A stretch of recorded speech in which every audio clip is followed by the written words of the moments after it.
Up to this point in the class, we've dealt with theories of free will that said that human beings cannot be free because all of our actions are causally determined. So we're never morally responsible for anything that we do. Today, we're going to look at an argument to the contrary, that human beings can be free because some of our actions are not completely causally determined. So that will be the people who hold that theory are libertarians about free will. So we're going to be looking at the libertarian view of free will. To set up the issue, I want you to watch this video. This video is called Why Physics End the Free Will Debate. And the scientist here comes to an interesting conclusion about free will. Take a look. Newtonian determinism says that the universe is a clock, a gigantic clock that's wound up at the beginning of time, and it's been ticking ever since according to Newton's laws of motion. So, what you're going to eat 10 years from now, on January 1st, has already been fixed. It's already known using Newton's laws of motion. Einstein believed in that. Einstein was a determinist. Does that mean that a murderer, a horrible mass murderer, isn't really guilty of his works because it was already preordained billions of years ago? And Einstein said, well, yeah, in some sense that's true. Even mass murderers were predetermined. But he said they should still be placed in jail. Heisenberg then comes along and proposes the Heisenberg uncertainty principle and says, nonsense. There's uncertainty. You don't know where the electron is. It could be here, here, or many places simultaneously. This, of course, Einstein hated because he said God doesn't play dice with the universe. Well, hey, get used to it. Einstein was wrong. God does play dice. Every time we look at an electron, it moves. There's uncertainty with regards to the position of the electron. So what does that mean for free will? It means in some sense we do have some kind of free will. No one can determine your future events given your past history. There's always the wild card. There's always the possibility of uncertainty in whatever we do. So when I look at myself in a mirror, I say to myself, what I'm looking at is not really me. It looks like me, but it's not really me at all. It's not me today, now. It's me a billionth of a second ago, because it takes a billionth of a second for life to go from me to the mirror and back. All right, so the scientist's conclusion there is that because scientists have discovered that our world is not deterministic, specifically there are some events, namely the place where an electron is going to be, is the theory goes it's not subject to causal laws. And the scientist concludes, therefore, our actions are unpredictable. Therefore, we have free will. And what I want to say to that is bullshit, total bullshit. So to remind ourselves why this is bullshit, let's look at the dilemma of determinism that we looked at earlier in the semester. So look at premise 3 here. If indeterminism is true, then some events, namely human actions, are random, hence not free. Hence we don't have free will. So this scientist goes from talking about saying indeterminism is true, some events are underdetermined, therefore we have free will, but he has a huge hurdle that he skips over. He needs to tell us why this indeterminism has anything to do with the will at all. If my actions are caused by the position of an electron in my brain, and that position of the electron is undetermined, but I don't have then how am I in control over my action? If my action is caused by the placement of an electron and I'm not in control over where the electron is, then how do I have enough control over my behavior to be morally responsible? So any libertarian view of free will face this challenge, that it might be, the charge will be that ultimately it's just confusing indeterminism for free will. Now, who we're going to be reading about today, Robert Kane, he is sensitive to this criticism that prior views of libertarian free will have fallen into confusion, thinking that indeterminism is sufficient for proving free will. But he says his view is going to dodge that criticism and be sensitive to modern science, but dodge this confusion that indeterminism equals free will. We're going to see if he can accomplish that in our zoom in on libertarian free will.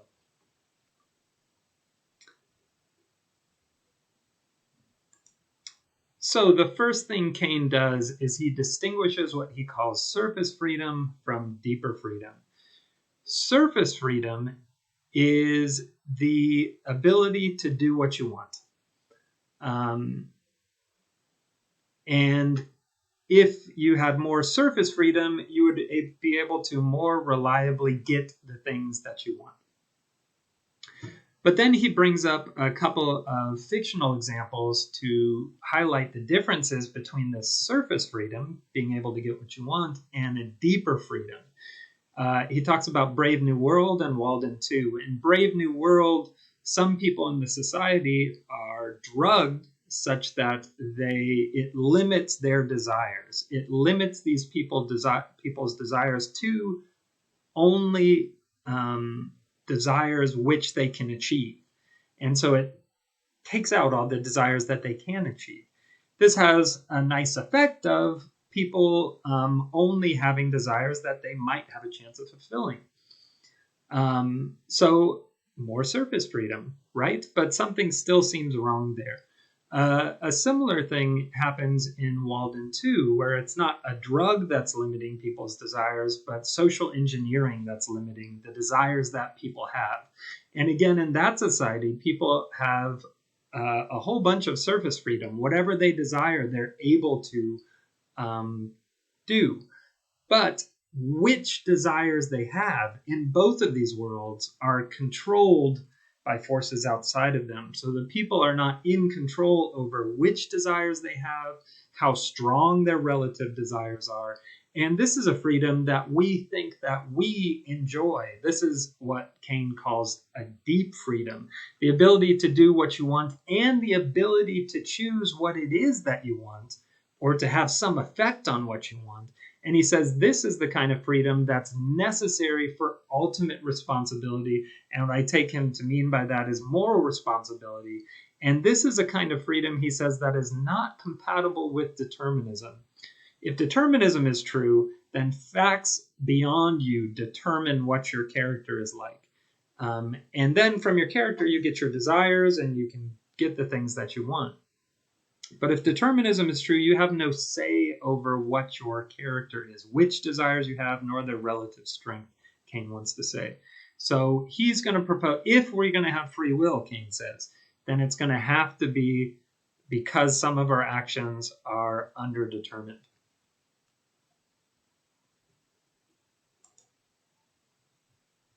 So Kane points out what the scientists pointed out at the beginning of this video. 20th century physicists have discovered that events at the quantum level are undetermined. So every event in the universe is not deterministic, but we can't jump from there to the conclusion that we have free will because we still need to show how does this indeterminacy at the quantum level affect our decision-making process at the macro level? And how do we have control over that process such that the indeterminacy doesn't preclude free will and moral responsibility? So he says prior views of libertarian free will have just were confused about the claim that indeterminism directly led to free will. And the scientists at the beginning of the video made the same mistake. Other versions of libertarian free will have fallen into mystery. So they've postulated some extra factor in human decision-making and action that we don't have any empirical evidence for, and maybe that it's impossible to have empirical evidence for. So some trans-empirical power center that's not an effect of other causes, but causes effects. Where that is in the person, it's difficult to say. I mean, if we could point to it, then it would be something that would be affected by other causes. So it's super mysterious. Kant talks about a noumenal self that's outside time and space. And all this stuff is just super weird and mysterious, and there isn't evidence for it, and maybe there couldn't even be evidence for it. So Kane thinks he's going to provide a view that doesn't fall into confusion and is not mysterious. It'll be things that either people have discovered about the human brain or might be discovered about the human brain. So the first move he's going to make is he's going to say, he's going to present some cases and say indeterminism in these cases does not preclude, so does not eliminate moral responsibility. Imagine somebody was taking a math class and they were taking the test and they were trying to solve a particularly hard math problem. But there was a whole bunch of, imagine that in their brain there was a whole bunch of what he calls neural noise. So the neurons in your brain, there was quantum indeterminacy in where the electrons would be, and where those electrons would be would determine whether you successfully solve the math problem. Imagine the student actually overcomes that indeterminacy and does solve the math problem. Is the student morally responsible, or should he be accountable for his overcoming this indeterminism and succeeding on the math problem?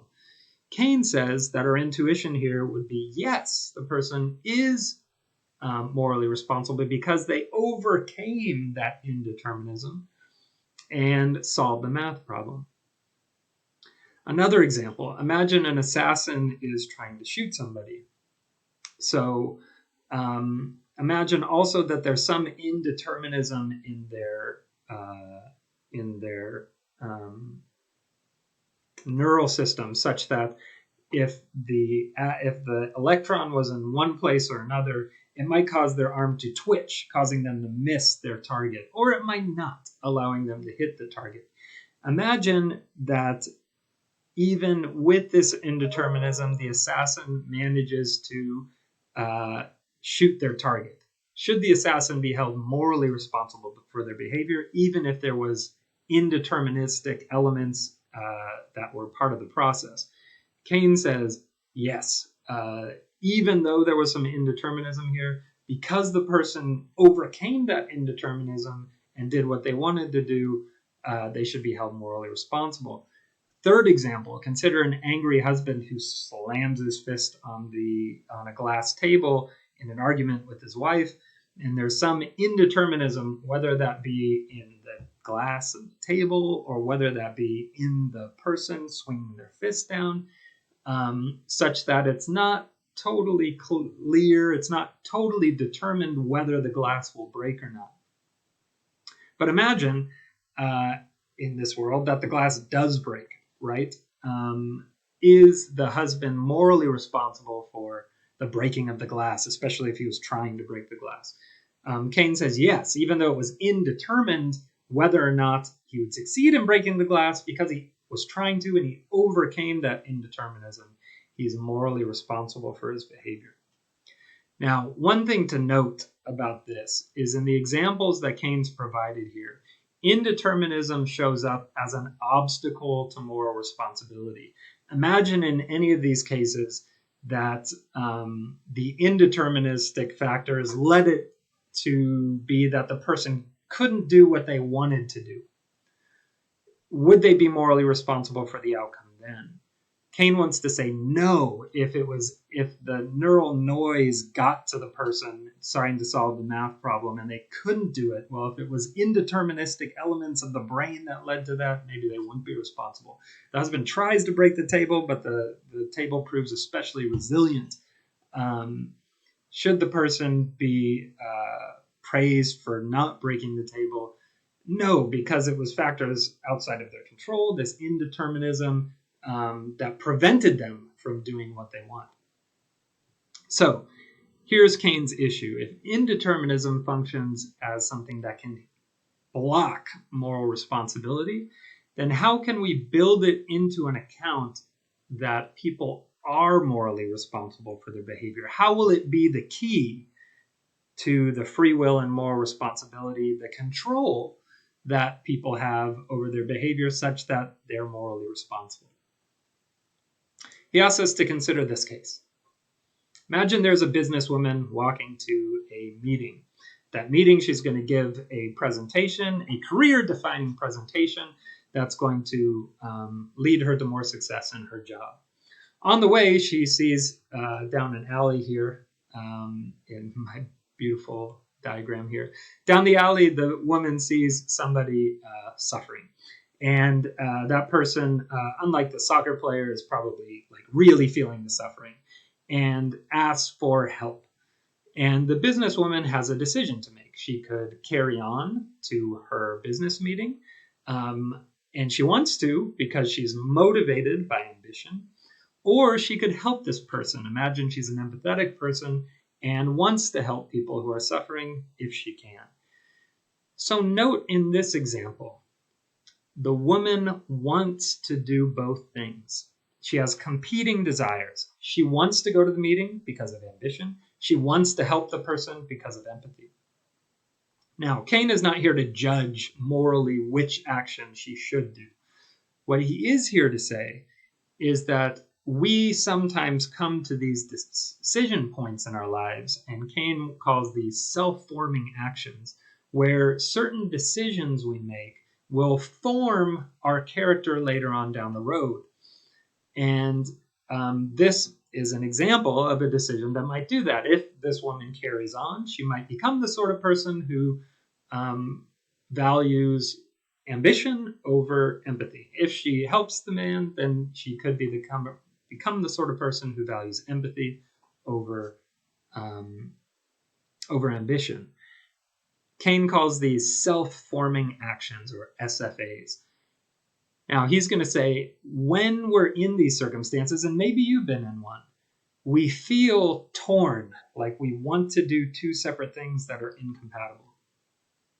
And when we have that feeling of being torn, that might be, and this is just a sort of a hope at what's going on in the brain. What might be happening in the brain is there are competing neural networks trying to each sort of solve their own problem. And each network poses an obstacle to the other network. So imagine we simplify it, and it's the right hemisphere part of the brain that wants to go to the meeting. No, let's do the right hemisphere that wants to help the man, the left hemisphere that wants to go to the meeting. The right hemisphere part that wants to, help the man, has an obstacle. The obstacle is the desire, the left hemisphere's desire to go to the meeting. Similarly, the left hemisphere has an obstacle, the right hemisphere's desire to help the man. So what Kane's sort of done is, with the previous examples, it was somebody trying to do one thing, and indeterminacy acted as a potentially moral responsibility killing factor that would prevent them from doing what they wanted to do. Now the person wants to do two things, and the other brain network might prevent them from doing that thing that they want. And Kane says, imagine that there's indeterminacy in the brain about which way the woman will go. And it might depend on something as small as where electrons are in the brain. So imagine that that feeling of being torn in two directions is actually has as its cause quantum indeterminacy in the brain, such that it's not totally determined which way you will go, which way the woman will go. Note also that whichever way she goes, it could be said of her that she's doing what she wants to do, and that she's overcoming indeterministic elements that might prevent her from doing what she wants to do. So it looks sort of like this. Here are two networks of the brain, right? On one hand, she wants to help. She will help if that neural network reaches some activation threshold. So enough of those neurons are firing such that she goes in that direction. But neural noise may prevent the activation threshold being reached. Some of that neural noise comes from the competing neural network. She also wants to go to her meeting. She'll get to the meeting if that network reaches the activation threshold. But there's neural noise, which is provided in part by the other neural network, which might prevent her from going this direction.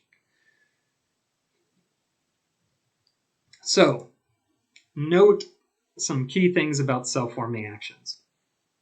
They occur at times in your life when you're torn or want multiple incompatible results. In your brain, in order for it to be a self-forming action, and in order for it to be for this indeterminacy at the neural level to somehow affect our decision making, and for our decision making to affect what's going on at the neural level that might be indeterminate, in your brain there are competing neural networks corresponding with different actions. Whichever action is done will be willed because you want to do it, or because the woman wants to do it. And the felt effort and discomfort corresponds to this neural unrest.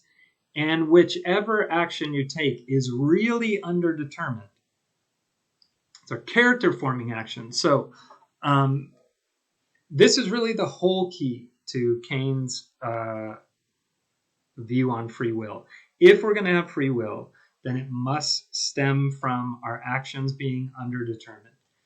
And the way they're underdetermined must factor in somehow to the decision making, and the decision making must have some effect on the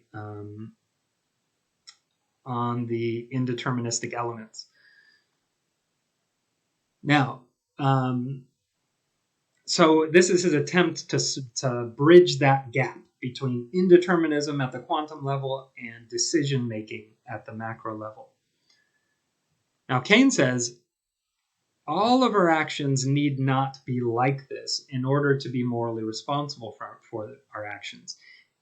If we have some of these actions in our past, then those actions can have the effect of forming our character such that later in life, when we act according to that character, we're still responsible for those actions, even though they're now determined by prior states of affairs instead of our current deliberation.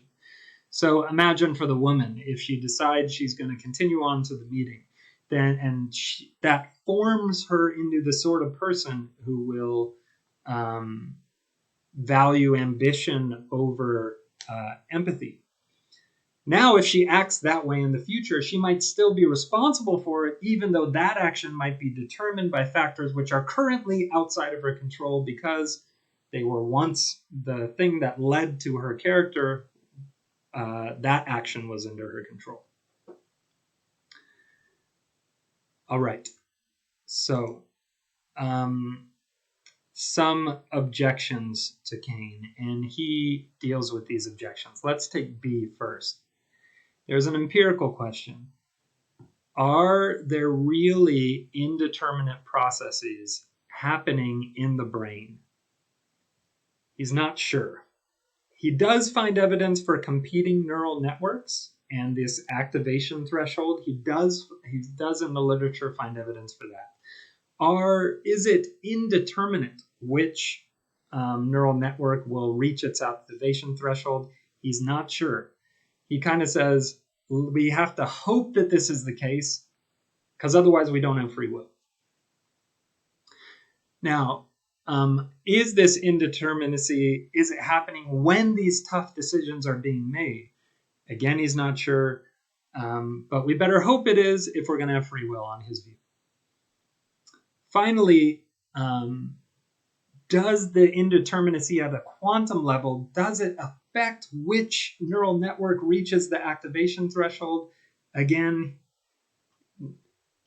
we just don't have enough evidence. Science will have to advance a long way before we would have any evidence of this. But he says it's going to have to be the case if we're going to have free will. So he's punting a little bit on those questions to neuroscientists to answer those questions. But there's maybe a more problematic objection, and that objection is this. Isn't it still just luck? Hasn't he just made a picture of an action that involves a whole bunch of little weird features that we get sort of mired in, but which ultimately the end result is still just luck. So, and here's why we might have that intuition. If